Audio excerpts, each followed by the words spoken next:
Genèse, chapitre 1. Au commencement, Dieu créa le ciel et la terre.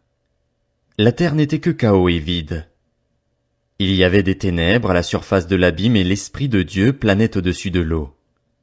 Dieu dit qu'il y ait de la lumière, et il y eut de la lumière. Dieu vit que la lumière était bonne, et il sépara la lumière des ténèbres. Dieu appela la lumière jour et les ténèbres nuit. Il y eut un soir et il y eut un matin. Ce fut le premier jour. Dieu dit qu'il y ait une étendue entre les eaux pour les séparer les unes des autres. Dieu fit l'étendue et sépara ainsi l'eau qui est au-dessous de l'étendue de celle qui est au-dessus. Cela se passa ainsi. Dieu appela l'étendue ciel. Il y eut un soir et il y eut un matin. Ce fut le deuxième jour. Dieu dit que les eaux qui sont au-dessous du ciel se rassemblent à un seul endroit et que le sec apparaisse. Et cela se passa ainsi. Dieu appela le sec terre et la masse des eaux mer. Dieu vit que c'était bon. Puis Dieu dit que la terre produise de la verdure, de l'herbe à graines, des arbres fruitiers qui donnent du fruit selon leur espèce et qui contiennent leurs semences sur la terre. Et cela se passa ainsi. La terre produisit de la verdure, de l'herbe à graines selon son espèce et des arbres qui donnent du fruit et contiennent leurs semences selon leur espèce. Dieu vit que c'était bon. Il y eut un soir et il y eut un matin. Ce fut le troisième jour. Dieu dit qu'il y ait des luminaires dans l'étendue du ciel pour séparer le jour de la nuit. Ils serviront de signes pour marquer les époques, les jours et les années, ainsi que de luminaires dans l'étendue du ciel pour éclairer la terre. Et cela se passa ainsi. Dieu fit les deux grands luminaires, le plus grand pour présider au jour, et le plus petit pour présider à la nuit. Il fit aussi les étoiles. Dieu les plaça dans l'étendue du ciel pour éclairer la terre, pour dominer sur le jour et la nuit, et pour séparer la lumière des ténèbres. Dieu vit que c'était bon. Il y eut un soir et il y eut un matin, ce fut le quatrième jour. Dieu dit que l'eau pullule d'animaux vivants et que des oiseaux volent dans le ciel au-dessus de la terre. Dieu créa les grands poissons et tous les animaux vivants capables de se déplacer, l'eau en pullula selon leur espèce. Il créa aussi tous les oiseaux selon leur espèce.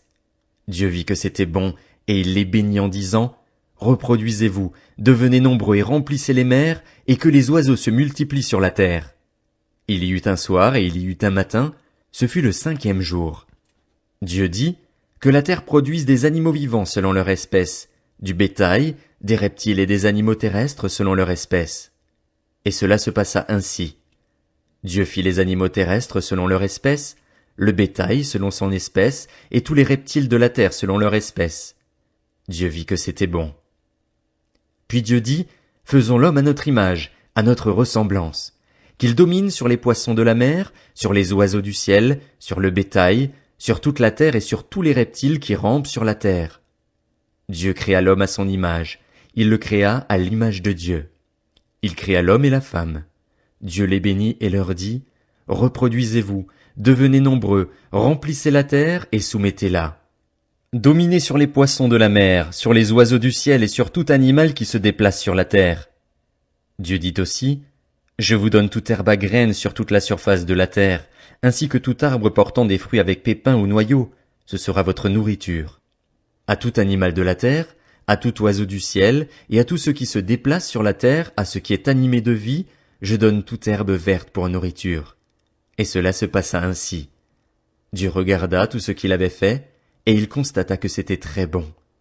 Il y eut un soir et il y eut un matin, ce fut le sixième jour. Genèse, chapitre 2. C'est ainsi que furent terminés le ciel et la terre et toute leur armée. Le septième jour, Dieu mit un terme à son travail de création. Il se reposa de toute son activité le septième jour. Dieu bénit le septième jour et en fit un jour saint, parce que ce jour-là il se reposa de toute son activité, de tout ce qu'il avait créé. Telle fut l'histoire du ciel et de la terre quand ils furent créés. Lorsque l'Éternel Dieu fit la terre et le ciel, il n'y avait encore aucun arbuste des champs sur la terre et aucune herbe des champs ne poussait encore, car l'Éternel Dieu n'avait pas fait pleuvoir sur la terre et il n'y avait pas d'homme pour cultiver le sol.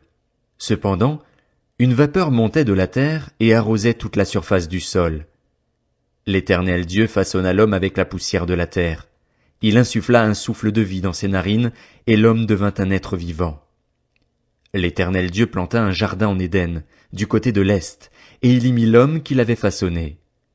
L'Éternel Dieu fit pousser du sol des arbres de toutes sortes, agréables à voir et porteurs de fruits bons à manger.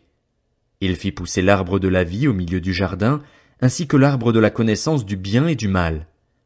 Un fleuve sortait d'Éden pour arroser le jardin, et de là il se divisait en 4 bras. Le nom du premier est Pishon. Il entoure tout le pays de Havila où se trouve l'or. L'or de ce pays est pur. On y trouve aussi le bdellium et la pierre d'onyx. Le nom du deuxième fleuve est Gihon. Il entoure tout le pays de Cush. Le nom du troisième est le Tigre. Il coule à l'est de la Syrie.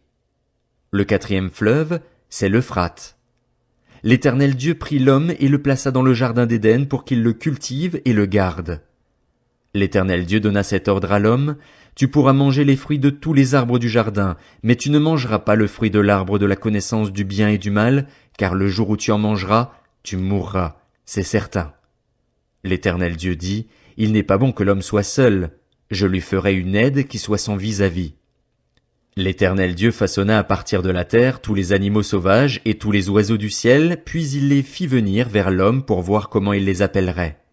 Il voulait que tout être vivant porte le nom que l'homme lui donnerait. L'homme donna des noms à tout le bétail, aux oiseaux du ciel et à tous les animaux sauvages, mais pour lui-même, il ne trouva pas d'aide qui soit son vis-à-vis. Alors l'Éternel Dieu fit tomber un profond sommeil sur l'homme, qui s'endormit. Il prit une de ses côtes et referma la chair à sa place. L'Éternel Dieu forma une femme à partir de la côte qu'il avait prise à l'homme et il l'amena vers l'homme. L'homme dit: voici cette fois celle qui est faite des mêmes os et de la même chair que moi.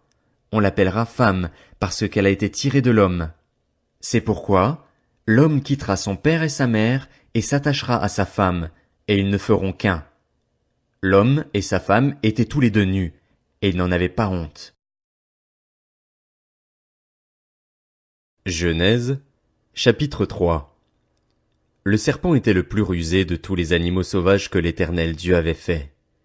Il dit à la femme: Dieu a-t-il vraiment dit: vous ne mangerez aucun des fruits des arbres du jardin? La femme répondit au serpent: nous mangeons du fruit des arbres du jardin. Cependant, en ce qui concerne le fruit de l'arbre qui est au milieu du jardin, Dieu a dit: vous n'en mangerez pas, et vous n'y toucherez pas, sinon vous mourrez. Le serpent dit alors à la femme: vous ne mourrez absolument pas, mais Dieu sait que, le jour où vous en mangerez, vos yeux s'ouvriront et vous serez comme Dieu. Vous connaîtrez le bien et le mal. La femme vit que l'arbre était porteur de fruits bons à manger, agréable à regarder et précieux pour ouvrir l'intelligence. Elle prit de son fruit et en mangea. Elle en donna aussi à son mari qui était avec elle, et il en mangea. Leurs yeux à tous les deux s'ouvrirent, et ils prirent conscience qu'ils étaient nus.